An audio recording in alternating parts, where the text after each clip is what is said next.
Actually recommended to have this lady, Suzanne Giesman, be one of my guests. She is what they call an evidential medium. Now, when Kyle transitioned, I knew I wanted a reading with a medium. I did not go looking for a medium.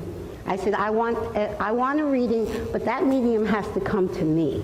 And she actually did come to me because she was recommended by another guest. She was a guest on my show. And a week before Kyle's birthday, I told you, Kyle's birthday is November 24th. So sometimes his birthday is right on Thanksgiving Day. So in 2016, his birthday fell right on Thanksgiving Day.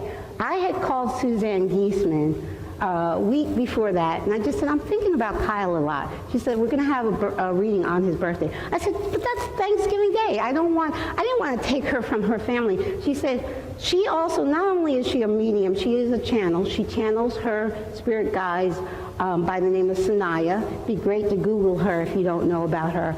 But her spirit guide had already told her that she was going to do a reading for a mom that son was in spirit before she got my call. Then when she got my call, she knew that her spirit guides had already told her she had to give me a reading on his birthday. So now this was what happened during some of that. Okay, during that, now I personally had never heard of electronic voice phenomenon, never heard of it. Now this is my very first reading with a medium, never had a reading before, never heard of electronic voice phenomena. Now she's heard of electronic voice phenomena, which is EVP, but she had never experienced. In the hundreds and hundreds, she does hundreds of readings, she had never experienced it. As soon as she invited Kyle in. You go, and then when we really lock in the connection with him, then you ask him any questions you want. Okay. All right, so here we go. Now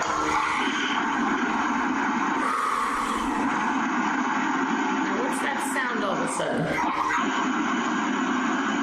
Do you hear it? No. You don't hear it? No. Wow, you'll hear it on the recording. It was this whooshing sound. As soon as I said, here we go, it was really distracting. You'll hear it on my audio recording. Okay, and here it comes again. You guys gotta hold that down. Wow. Okay, so I don't want to be distracted by that, so cut that out. Okay. It is very distracting, though. Okay, here we go. That's interesting. I don't hear it. You don't hear it? Okay.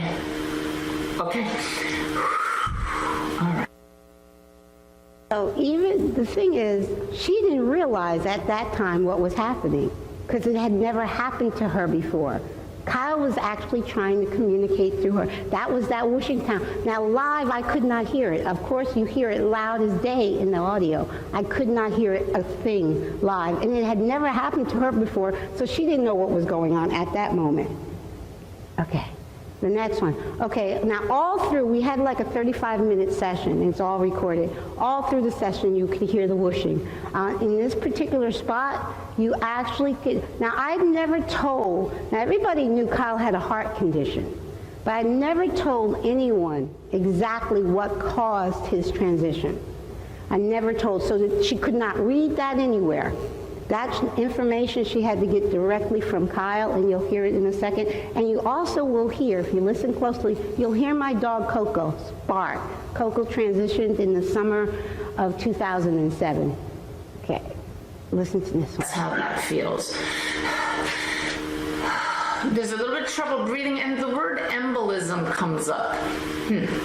Okay. And let's go.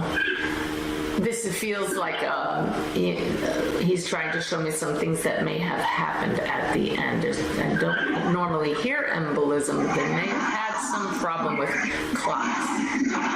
Yes. Yes. You did? Okay.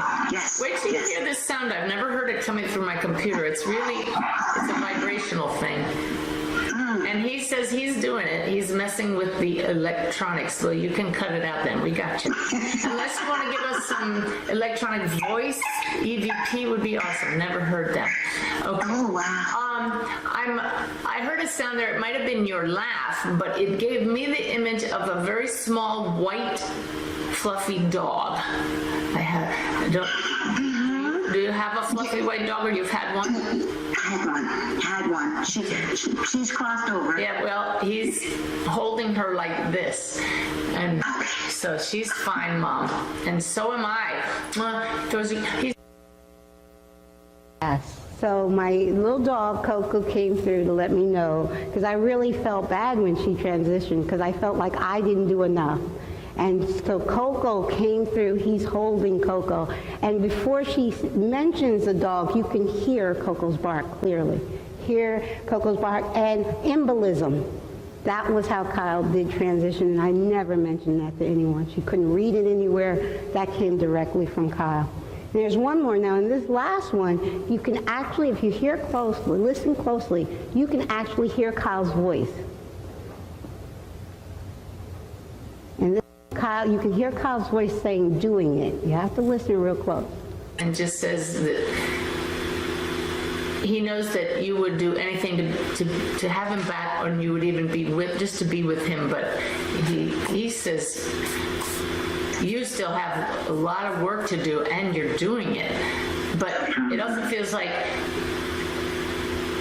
I know he's saying that you feel like you're not doing enough. And he says, chill out, Mom. Yes. So it took me a while, actually. I could hear his voice, and she actually jumped out of her skin. She sent me this audio, and I didn't listen to it for 2 days later. I listened to it, and I heard where I could hear Kyle's voice right at that spot. And I sent it back. I said, Suzanne, listen to this one spot. And she said, holy, I won't repeat it. But it had never, it was just because you could literally hear his voice. And when you listen close enough, you hear him saying, he's saying doing it. So it's just amazing. So I have physical evidence that my son is not gone, and he's still very much with me. He's the co-host of the show. He told me that, and he's very proud of the show. Yes. So.